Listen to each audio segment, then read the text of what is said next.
Дүние есігін ашқан сәбиге ең алғаш тігісін сыртына қаратып, киім тігіп кигізеді. Бұл киімнің атын ит көйлек немесе ит жейде деп атаған. Киімнің бұлай аталуы жайында мынадай қызық аңыз бар.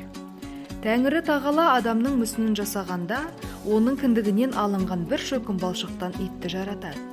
Иттің үнемі адамнан айырылмай, қайда барса да, иесінің мал мүлкін қорып, адамға серік болып жүретін себебі сол екен. Кіндік балшығынан жаралған соң, алғашында оның терісі түксіз, жалаңаш болыпты.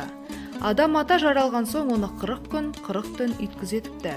Ібіліс адамға жақын келіп, Тәңірі сені несіне жаратқан, түрін құрысын деп, адамның бетіне түкіріп жібереді. Сол сәтте ит адамды қорғап Ібіліске тап береді. Ібіліс итке ашуланып, қаһарын төгеді.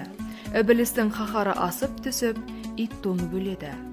Хақ тағала иттің ерлігіне риза болып, оны қайта тірілтіп, денесін жүні қалың термен қаптайды. Адамның шаңырағынан мекен береді, ал Ібіліс адам бетіне түкіргендіктен адам әртүрлі кеселге шалдығатын болыпты. Ит адам атамен Хауана жер бетіне түскен кезде де алғаш рет соларға сенімді серік болыпты.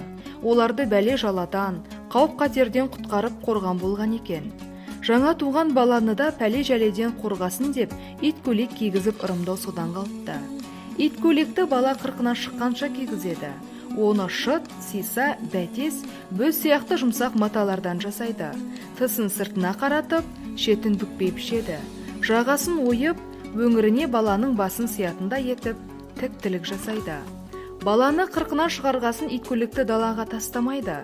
Дауға барған адамдар, жауға шапқан батырлар баласының ит жейдесін қойнына тығып, өзімен бірге ала жүрген.